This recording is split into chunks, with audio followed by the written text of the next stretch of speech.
Now, a big welcome to everyone here in the room, to everyone listening online.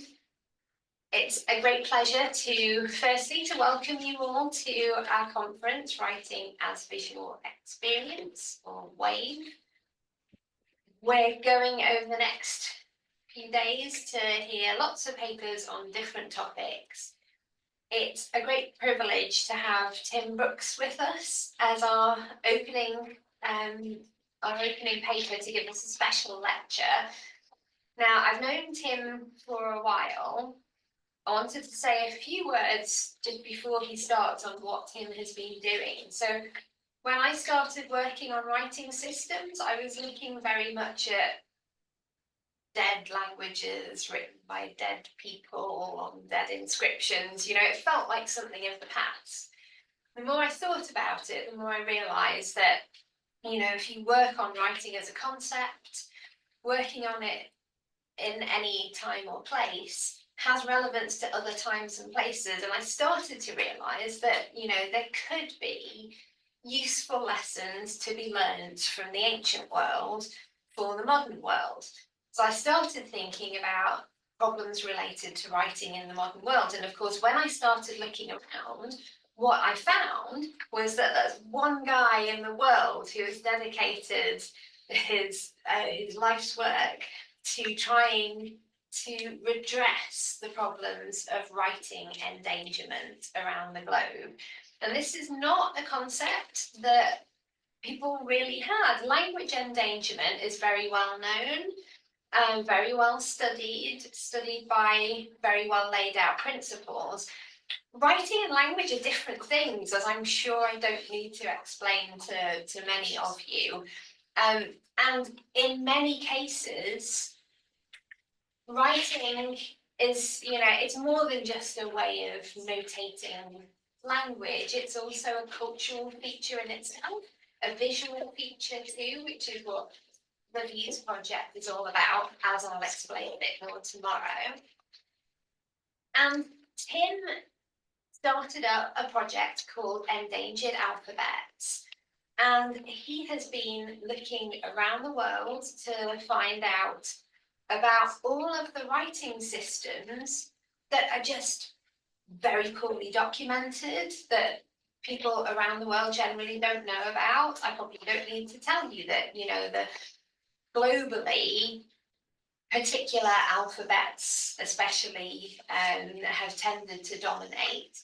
And there are people in many places who maybe have heritage systems, so traditional writing systems that have been under threat, many now in use by very few people. Similarly, there are languages that hadn't been written before where people have started new writing systems. And there has never really been widespread study of these issues across the world. Tim started up this project called Endangered Alphabets. He started rallying people to the cause, connecting people, finding out about these different writing traditions around the world, who was using them, what the problems are. He's been trying to create a sort of red list and has discovered 300-ish writing systems around the world that are in danger of being lost. And, you know, I think this is a project very much worth celebrating. And as you will also see, Tim always has many wondrous, fascinating things to say about writing. I'd like to also mention some books that Tim has published, and I will show you these later. The new and shiny one, An Atlas of Endangered Alphabets, is particularly important contribution, as is the companion volume, Writing Beyond Writing, which I'll bring these copies up to the drinks reception for those of you here in the room, so that you can have a look at them. And look, yeah, endangered alphabets word searches and Sudoku as well, you know, because raising awareness is important, and you have to think of many ways of doing this. Now, without further ado, I want to hand over to Tim so that he can show us his presentation and tell us what he wants to speak about. Thank you very much, Tim, for being here, and I'll hand straight over to you. And with great apologies that Tim is stuck with COVID in a room on the other side of town and can't be here in person. So Pippa, thank you for that wonderful introduction. My apologies to everybody for the background. This is the dullest background I have ever spoken in front of. Usually I have some of my Endangered Alphabets carvings behind me, but as I'm traveling, that isn't the case. Yes, essentially my research into minority scripts around the world has produced two things which are illustrated by those two books. The first is sort of an exploration of each of them and their relationship to and their importance to their individual cultures of origin. But the second one is a little bit more connected to the subject of the conference, because the second one, Writing Beyond Writing, really asks the question, having looked at all of these little known writing systems around the world, little studied, what have you learned about writing itself? What I'm going to do is to share my screen and take you through the dreaded PowerPoint. I hate PowerPoints. When I'm doing this kind of thing live, I actually hand out my carvings, which I'll talk a little bit about later as a tactile experience. Here goes. We're going to do this. Thank you very much. And so straight away, one of the first thing you'll notice is this isn't the title of my talk that you were promised.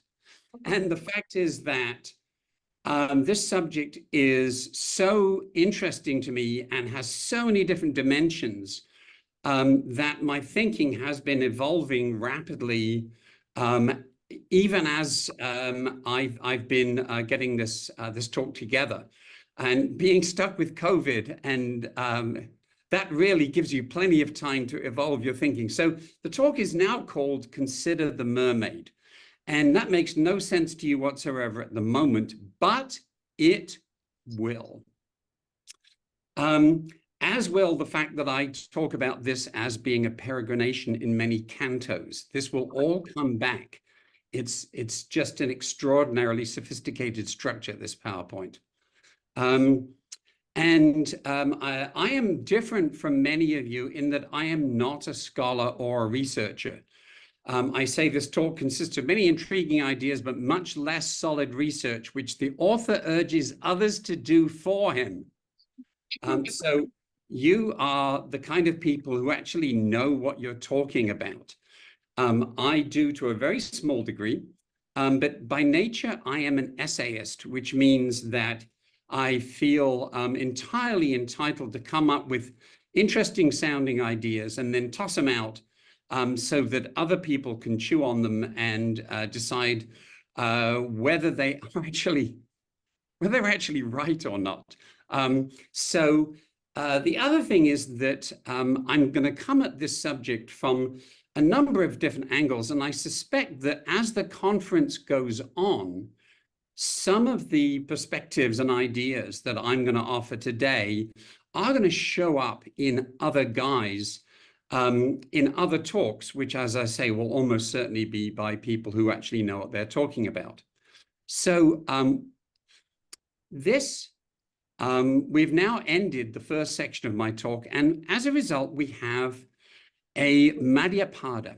So a Madhyapada is a canto marker in traditional Javanese literature. And as such, already it shows that other writing systems have items and elements in them that we in the Latin alphabet don't. This is a specific set of annotations, markings, forms of punctuation, signposts. I'm not sure what you would call them. And they're the first glimpse that many of the assumptions that we were taught, that we bring with us, that I had, when I started the Endangered Alphabets Project 15 years ago, are simply not true. And they are limited to the Latin alphabet because for many of us, those of us who grew up in an Anglo and European tradition, we never actually learn any other alphabets. We see them from a distance. We don't really understand what they have to offer. And I will come back to that in a moment. So the first question is the question that I'm thinking about all the time these days. And that question is, what is writing? It's a question that, even though I've been a writer all my adult life and a teacher of writing, I've started to ask in an entirely different set of ways. And if nothing else, one of the things that I hope to do with my talk is to get you to think about this in some new and unusual ways. And we're going to start, of course, as we do, with René Magritte. Famous painting, Ceci n'est pas une pipe. And it's a paradox, of course. We see a thing that looks like a pipe. He says it isn't a pipe. The actual name of this painting is The Treachery of Images. And the paradox that he's presenting here is this isn't a pipe, it's an image of a pipe. And so I thought I would take that a step further. And I say, ceci n'est pas de l'écriture. This is not writing. And this, when I came up with this phrase, I came up with like 6 different things this means. In fact, I'm actually thinking of making a poster of this because it goes off in many, many, many different directions. And in fact, I think what I'm going to do is after the conference is over, I'm going to make available through Pippa an essay I'm writing right now specifically about all of the various things this phrase that I invented means. But for the time being, what I want to do is to say, especially if we can look at it in partnership with the Magritte painting, this is not a pipe, it's an image of a pipe. It is a visual experience, to use the name of the conference, of a pipe, but it isn't a pipe. It has no dimension. It has no function. It doesn't smoke. And this is not writing. It is actually a slide made of a screenshot from a Word document, which in turn came from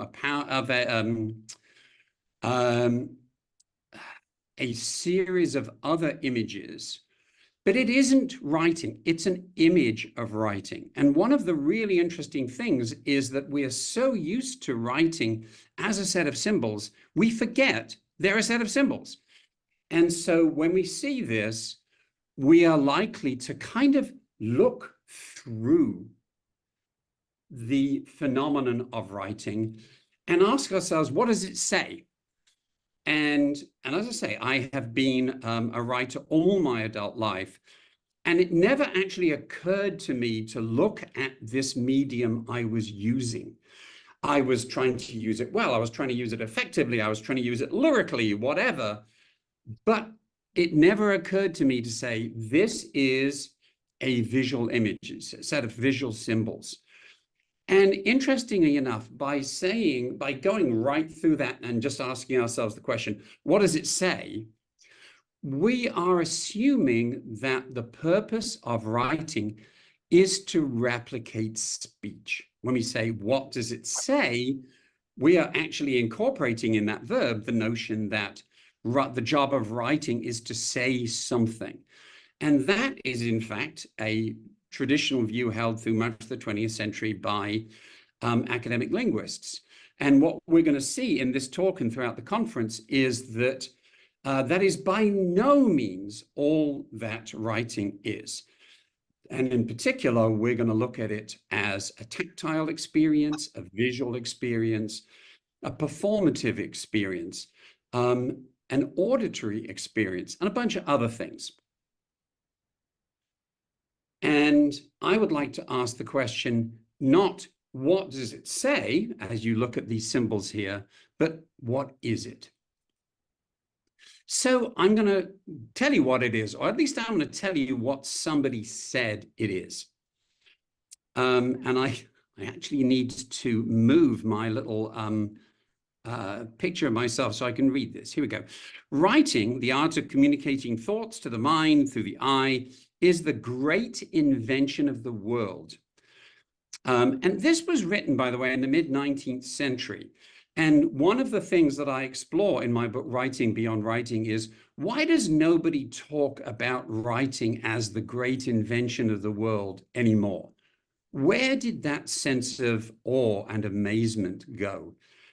Great in the astonishing range of analysis and combination which necessarily underlies the most crude and general conception of it.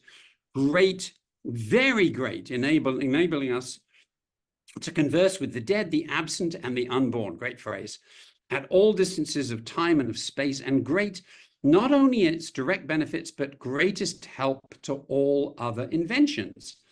So writing enables us to explain not only itself, but other inventions.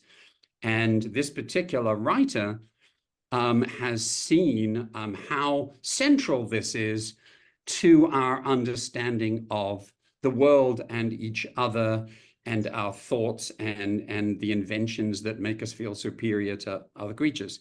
So some of you will know who said this and some of you won't. And in fact, excuse me, I need to click back on this. It was Abraham Lincoln. And his nickname in the United States is the Great Emancipator, which is extraordinarily ironic when we consider what he said next.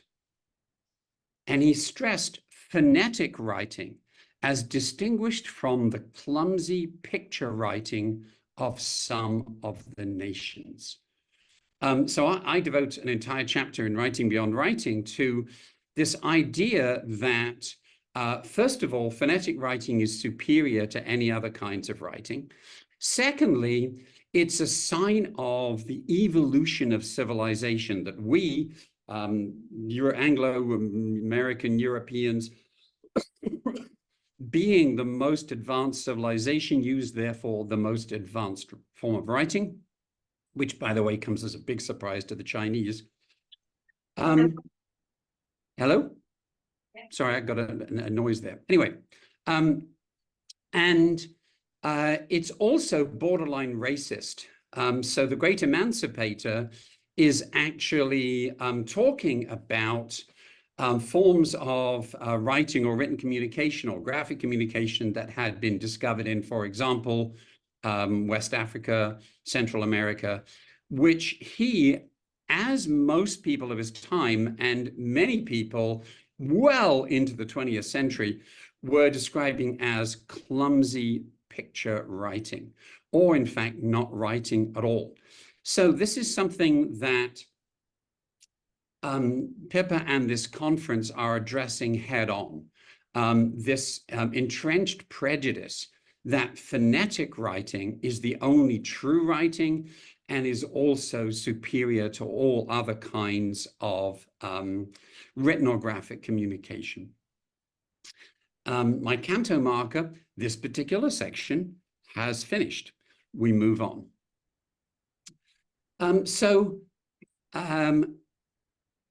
This came home to me very forcefully about 4 years ago.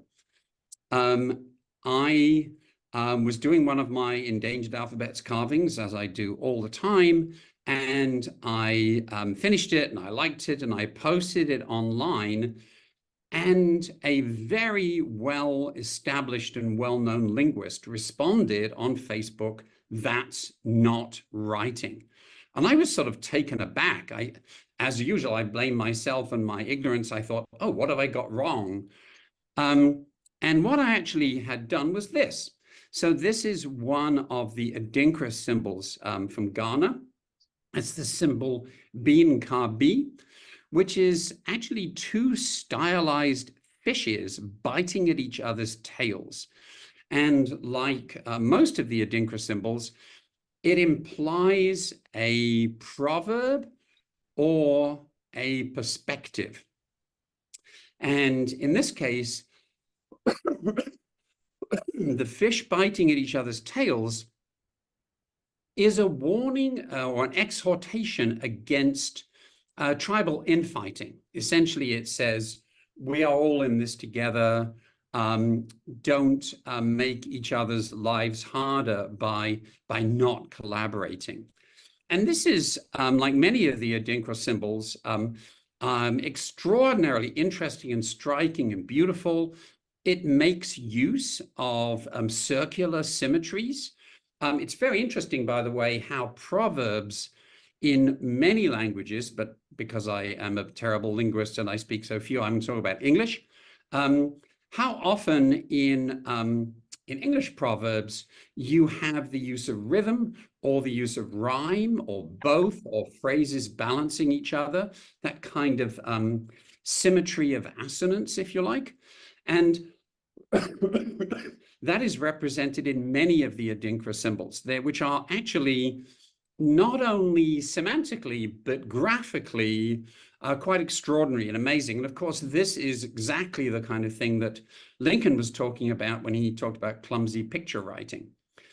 And the flip side of the fact that this is non-phonetic, and in fact, if you show it to a number of people, they would explain it roughly the same content, but in different words, actually is an extraordinary advantage, because it means it can be used in multilingual contexts. In areas where you have many different languages being spoken, this has the same kind of universality as, for example, the symbols that you see at the Olympics, which identify, which event is taking place over here or over there. And so it is a sort of a slap in the face to those who say this is just clumsy picture writing. And it also offers an entirely interesting view of complementary communication, where there's nothing to stop you using this or the Nsibidi symbols, for example, or emoji in combination with phonetic writing, so that different forms use their strengths together. That is an extraordinarily modern notion to the West. In fact, it is such a revolutionary and new notion that when I was working on Writing Beyond Writing, I saw a tweet by a right-wing commentator who said that that grown-up men should never use emoji. The emoji were for women and children. Yep. I'll leave that one lying there on the table and move on. So another dimension that I want to talk about, and essentially you see that in the Adinkra symbol, is writing as a physical act. So the Adinkra symbols are fascinating in many ways. They actually started out as sort of calabash stamps. They were carved in reverse, and then they were used on fabrics. And in fact, they were used on ceremonial robes by significant figures who were going to use those robes on significant occasions. And as such, the choice of symbol represented something about the wearer of the robe. And so because each of these represents either a proverb or, as I say, a quality or a virtue, it meant that the robe could actually become similar to those phrases that are used in traditional epics, where you introduce a character and then you have a series of phrases which might be sort of all-purpose and interchangeable phrases of heroism. They might be genealogical phrases that talk about whose son this person was, and you know, who he had smitten at some point in the past, that kind of thing. So you also see this, by the way, in New Zealand, in Maori tradition, but instead of using fabric, and you have to remember that writing is not superior if it happens on paper. Writing has developed using available materials, and different cultures have different available materials. In the Maori, it was human skin. And so the achievements in the lifetime of a significant Maori would be represented by tattoos. And again, this is something that that many colonialists and amateur linguists and missionaries of the time would see as being primitive and even pagan. We see it, I certainly see it, as an extraordinarily potent and intimate form of writing that is taking place not only using available materials, but using materials that declare oneself to the world. And that's another really interesting thing about writing and handwriting. It's a way of representing ourselves to the world. The word autograph etymologically could be interpreted to mean self-portrait. So we continue looking at writing as a physical act. And this is, I'm sorry about these long, very text slides here, but I thought that Pippa might want to actually pass this PowerPoint out to people. So let's have these quotes in here. So this is a study that looks at the difference between the physical act of writing by hand and the act of typing using a keyboard.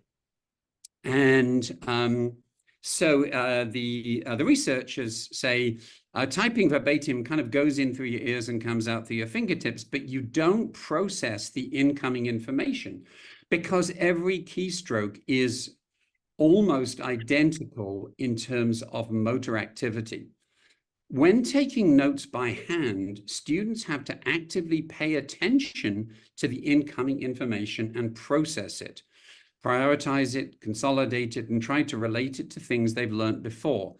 This conscious action of building onto existing knowledge can make it easier to understand what they're writing, be engaged in what they're hearing, and grasp new concepts. So a friend of mine, Craig Cornelius, is about as high-tech a guy as you can get. As you probably have realized by now, I am not a high-tech guy.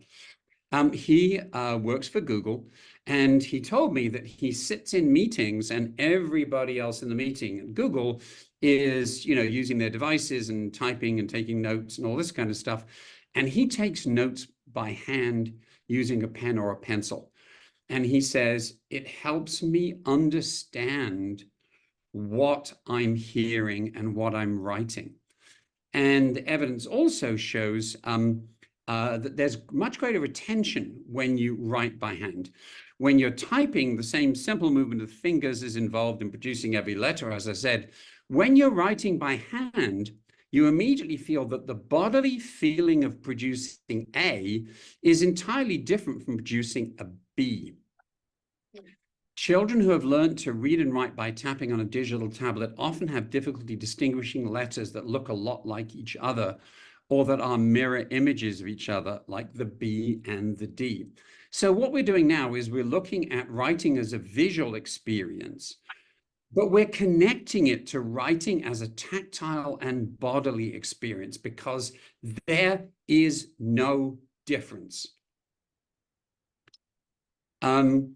And so another researcher talking on the same subject, the reason why I say there's no difference is that she says in tasks that lock the motor and sensory systems together, such as handwriting, there's a really clear tie between the motor action being accomplished and the visual and conceptual recognition being created. when you're drawing a letter or writing a word, you are taking this perceptual understanding of something and using your motor system to create it. That creation is then fed back into the visual system where it's processed again, strengthening the connection between an action and the images or words associated with it. So that's really, really important. Writing by hand involves a feedback loop of several kinds. Literally yesterday, when I was sitting in the hospital waiting to be seen for 7.5 hours, I had a whole series of other thoughts about other ways in which writing by hand creates a feedback loop. And again, this is something that I'm going to write up and make available to you through Pippa if you're interested. And by the way, if you would like simply to cut out the middle Pippa and contact me directly and say, yes, put me on your mailing list, then that is also fine, although I feel bad for Pippa, who's done all this hard work. So I'm really interested in the pencil. The last chapter in Writing Beyond Writing is all about, and it's an ode to the pencil. And nowhere is it clearer that writing allows us to see the workings of our own mind and then respond to them than in the use of the pencil, because the pencil has that dual ability to represent visually what it is we're doing, but it's erasable. And the fact is, that is how we think. We don't think in a linear or logical fashion. We think in a very rapid sense of self-corrections. I think of it as that old Atari game Missile Command, where remember the kind of the missiles are coming in and you're trying to shoot them down, etc. So as we generate ideas and thoughts, we automatically look at them and modify them as necessary or throw them out, which is exactly what the act of writing with a pencil is all about. So thinking is a form of internal sketching. This, by the way, as I say, is the letter E in Lepcha, also called Rong, which is from Nepal and Sikkim in northern India. So writing is a linguistic commodity, and it's also, as Pippa said earlier, a cultural artifact. And to see that, all you have to do is to go into grocery stores or greengrocers in different countries, and you'll see that the handwriting on the little tags they stick in amongst the apples to tell you how much they cost is really different. You can tell if you're in England or France or Germany or Italy. And in many, many other ways, writing is a cultural artifact. But writing is also an activity of the body. And this is summing up these pieces of research. I'm going to say only superficially is it about letters and words. And the crucial elements are actually attention and engagement. We use letters and words, but also pictures and doodles and sketches and all sorts of other things as a way of paying attention to the world, but also paying attention to our own thought processes. And by being engaged with the world, but also by being engaged with our own thinking. Writing and drawing by hand are about developing and rehearsing fine motor skills. That is really, really, really obvious to anybody who has a friend who is, let's say, 13, and you ask them to write something out by hand.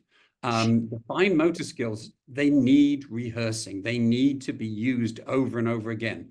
My friend Jerry Leonidas, who is the co-director of the typography program, graduate program at the University of Reading, says when his students come into his program, they don't know how to doodle. They don't know, they haven't felt that coordinated movement of the arm, wrist, hand, fingers. He has to teach them to doodle.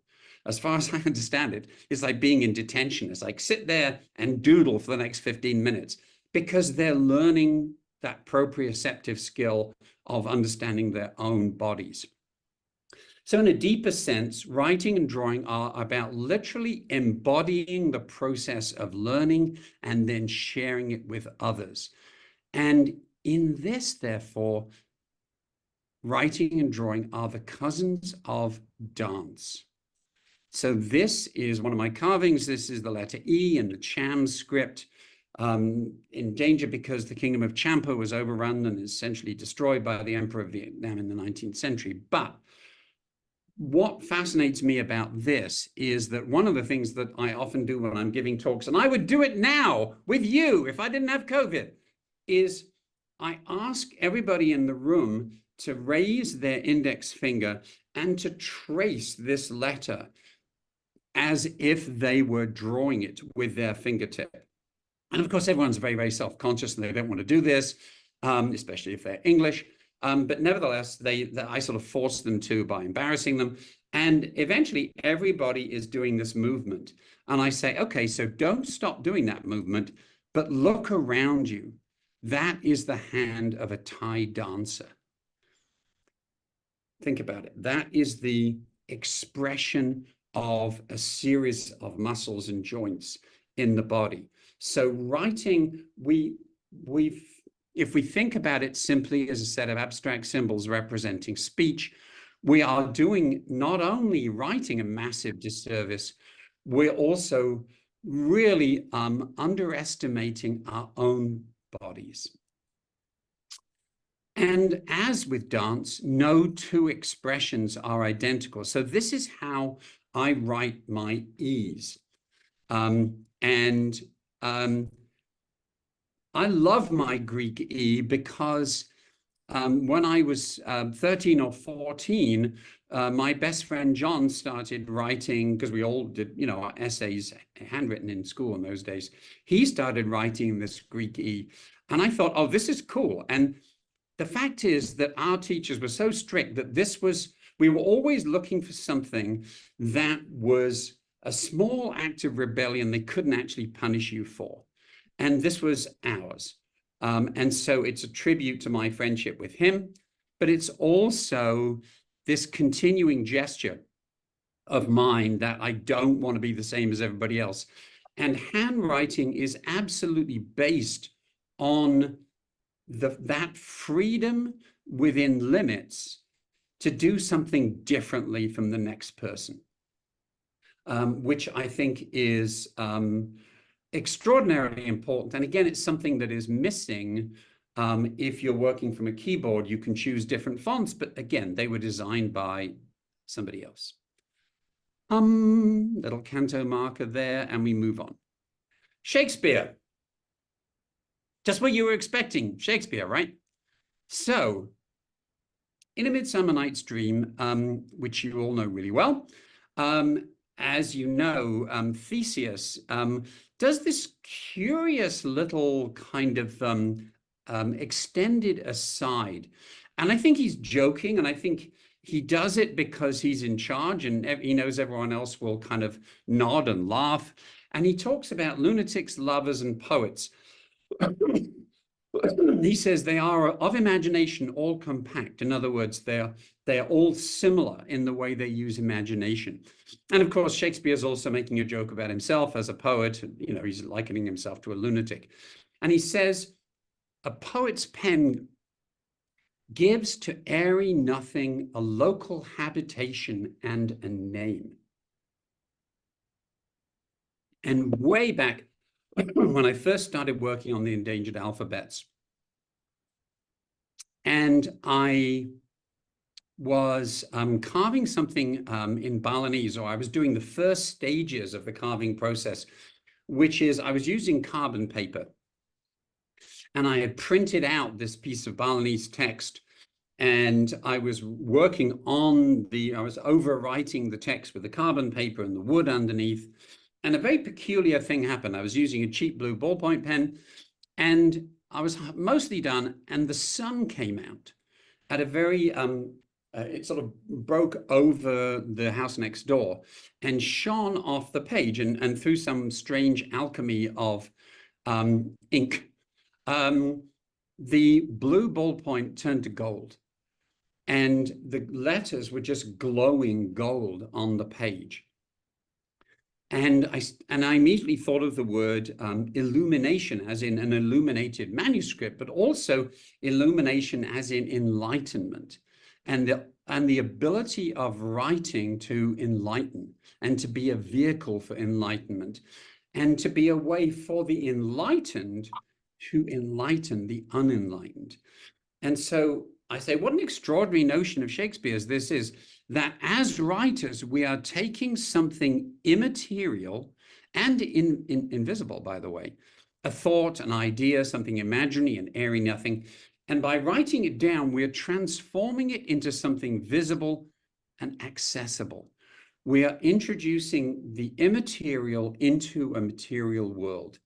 We may be writing it on paper, we may be carving it into buffalo horn if we're in Indonesia, but whatever the medium, we're giving it substance. We're giving it a local habitation. We're making it something that other people can see. And again, I go back to the title of the conference. Until you think of writing as a visual experience, you never think of these qualities and these abilities and virtues of writing. And once we've done this, the second half of the magic takes place. The physical manifestation of the immaterial can then have an immaterial effect. It can change the way other people think or see the world. It can illuminate them. So writing, and I have to say, I'm sorry, I'm quoting myself here. I mean, what egomaniac. This is a little section from Writing Beyond Writing. Writing then is a form of creation in a far deeper and richer sense than we usually mean. Writing is the precipitation of thought into visual symbols on the page, and it's not unlike the precipitation of spirit in the solid, visible, three-dimensional reality of flesh. And that is so deep, I'm just going to leave that like echoing there while we do another canto marker and move on to a different section. We could do advertisements here. Buy my book, buy my books. Okay. So let's think about dimension. I mentioned dimension earlier, and visual experience and dimension are very interestingly connected.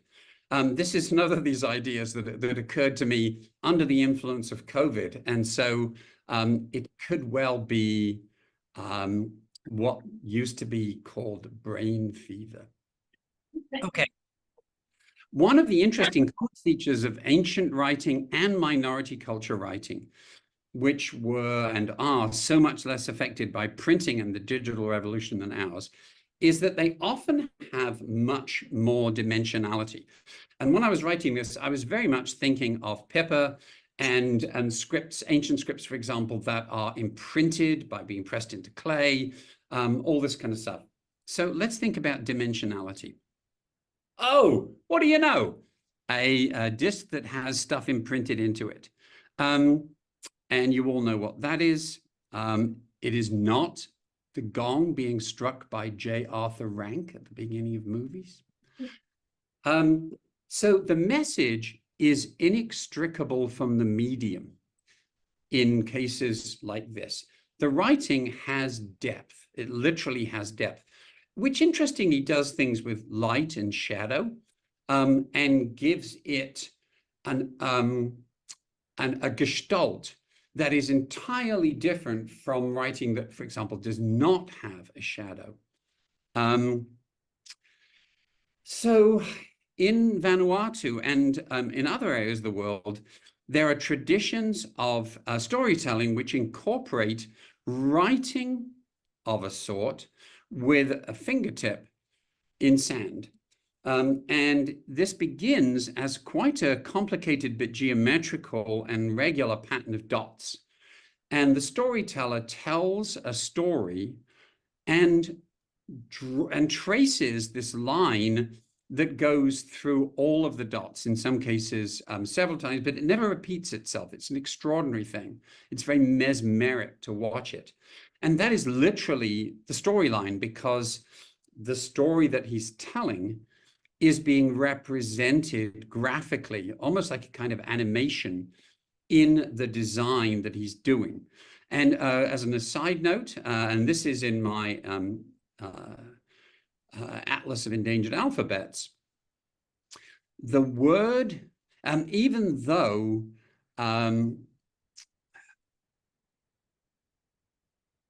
colonists and missionaries and anthropologists refer to this typically as sand drawing, the people in Vanuatu who do this or see this, the word they use for it is the same word as the word they use for writing by visitors, Europeans, Australians, outsiders. They don't use the same word as they use for drawing or art.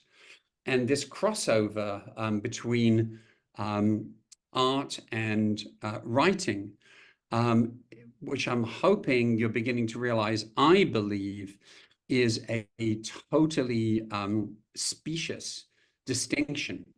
And we're going to see better examples in a minute. To them, this is all part of the same narrative act.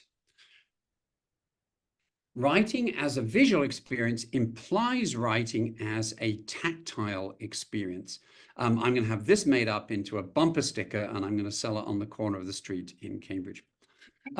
So this is me doing one of my carvings. Those are my hands. Those are my carving tools, etc. And in a sense, everything that I have learned in the last 15 years doing the Endangered Alphabets Project has been because the first thing that I did was not to study them or to ask the question, what does it say, when I saw an unfamiliar script. The first thing I did was to carve them.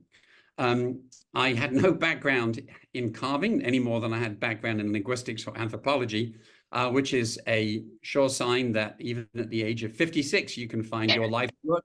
Good luck, everybody. But the act of carving these taught me so many things. And in particular, it started everything from a different perspective. Instead of saying, what does it mean? What does it say? I was asking the question, why does it look like that? And the act of carving, which makes you slow down, also made me much more aware of the act of writing. Plus, it gave me time to kind of think about and chew on what I was doing and ask questions. Tip for the writers among you, keep a journal. So as I was doing these, I started keeping a journal about everything that was running through my mind, because of course, that's what writing does. Takes the immaterial, makes it material. That relationship between the body and the tool and the wood and the symbols, it became clear from the very beginning that it was an all-inclusive relationship. So more about dimension. Writing on paper in theory has 2 dimensions, but paper has increasingly become a null context. So moving beyond parchment and vellum and papyrus and stuff like that removes the grain, the tactile quality, the color, and in a sense, our desire for clarity and contrast has meant that that relationship between the writing and the substrate has been lost to us. We don't think about it anymore. And so I say this process has involved shedding character or texture or depth, and making writing no longer tactile in that ancient sense or the sense in which we see it in other cultures around the world. We cannot grasp printed writing in particular as dimensional. We talk of a big book or a large sheet of paper, but writing itself has almost lost dimension. It hasn't lost quantity. If I say, do me an essay, 5,000 words, you know, okay, but it has lost dimension. And this is another thing that either should be a poster or a bumper sticker. Writing on a screen has no dimension. Like photons, The letters have charge, but no mass. That, gosh, you'd think I was a physicist. With that, we move on. I'm really interested in writing revival. My next book is going to be called Endangered Alphabets Calligraphy, because I'm really interested in the fact that around the world, there are a number of endangered scripts that are being revived, not specifically or not only by digitizing them, but by teaching calligraphy, by making them art, and by re-engaging that physical bodily relationship with writing, and echoing the traditions of ordinary people or scribes for centuries. There's this kind of interesting kind of cultural motor memory involved in that. And so here, for example, we see a writing contest. In traditional Balinese, they're writing with a stylus on palm leaf in the traditional fashion. The thing that is particularly important here is that in our culture, by which I mean North American, Western European culture, writing by hand is falling rapidly in terms of status, in terms of skill. And it's sort of fascinating to me that as we're throwing the baby out with the bathwater, in these minority cultures, they realize that in fact, the baby belongs in the bath. And so here we have some friends of mine who are running a calligraphy festival in Kathmandu. They do these amazing kind of pop-up or guerrilla calligraphy sessions. They throw up a little, a table and a tent in the market square, and people come and they write their names in these scripts that were banned. I mean, when we're talking banned, we're talking anybody who wrote in the traditional Nepalese scripts up until relatively recently could be thrown in jail and have their property confiscated. This is how important the connection is between identity and culture and writing. Something that we don't understand because, everybody uses our script. It's like linguistic duct tape. It's used for everything, everywhere. And here we're seeing that it is so important, especially because it was banned for so long, that people will go and learn how to write their names. And I have photographs of people holding up the piece of paper with unbelievable pride that they've used the Ranjana script, which is this one here, and they've written their name. And here is, this is up in Nunavut, in northern Canada, above the Arctic Circle. So this is Inuktitut, which is one of the Inuit languages being written in the Canadian Aboriginal syllabics. And again, there's a writing contest because they recognize how important it is to get people writing by hand. And so I've asked this question already, what is writing? We've been to a number of different places, and now we wind up in Java. So in many ways, all of the themes that I've been talking about come together in this. So this is a detail from a 19th century Javanese manuscript. Being a Javanese traditional manuscript, it is an epic poem. Right in the middle of it is a mermaid. It may possibly be a sea goddess. I'm still trying to figure out exactly what this is. And all of you being serious researchers would have already figured that out as the first thing you did. Instead, what I did was to say, what the heck is the mermaid doing there? And the mermaid, folks, is a Canto marker. Remember, I've been using these Canto markers, and I said it would come back. Well, it's come back.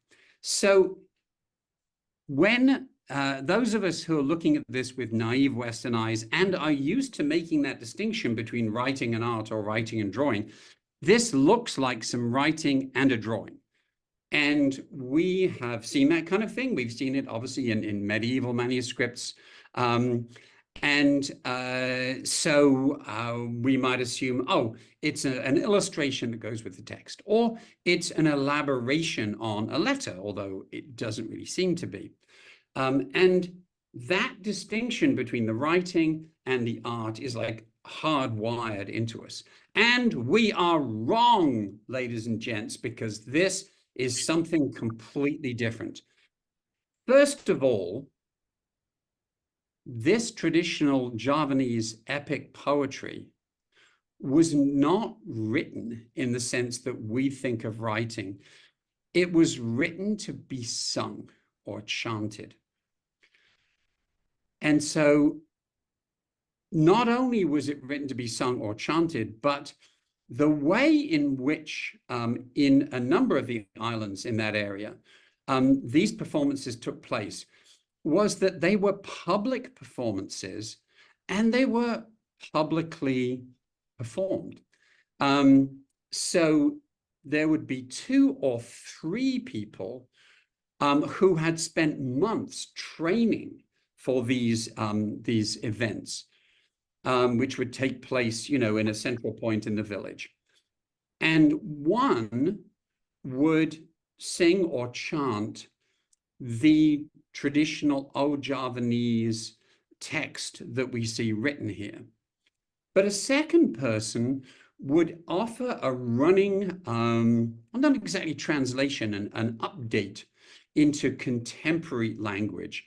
So it's sort of like, you know, we all read Shakespeare in class, right? And we had no idea what it meant half the time. And the English teacher was quite likely saying, and this means this, and this means this. And then there might even have been a third person who offered commentary. So you have this remarkable polyphonic performance. But what made it even more polyphonic was that quite often the villagers, the so-called audience, would join in. And so the distinction between writer and reader, between performance and audience, was reduced and was negligible. Next thing is the mermaid is a canto marker, but it's not just a decoration that says one canto has ended, we're about to start another canto. The canto markers were actually hints as to the tempo of the next section.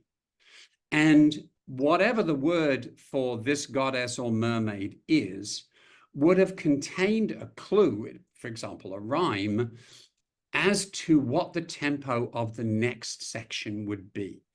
We don't have anything like this in the Latin alphabet.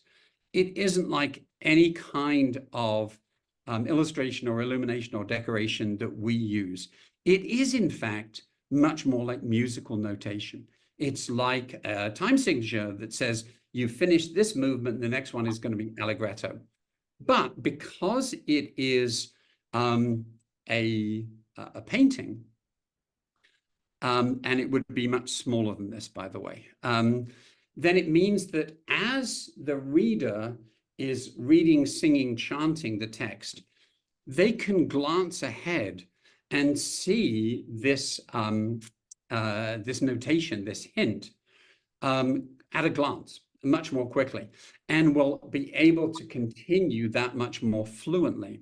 So we have art that isn't art, we have writing that isn't writing, and the whole thing is music, but it isn't music in the sense that we're used to it. It is a collective and performative gathering of people. Remember how I said all that long ago that writing is fundamentally about attention and engagement? This is a fabulous example of that. I thought that was going to be how I was going to end. This was going to be a great ending. And so I was going to do a plug for my books, and I was going to do, look, there's the website, endangeredalphabets.com down at the bottom.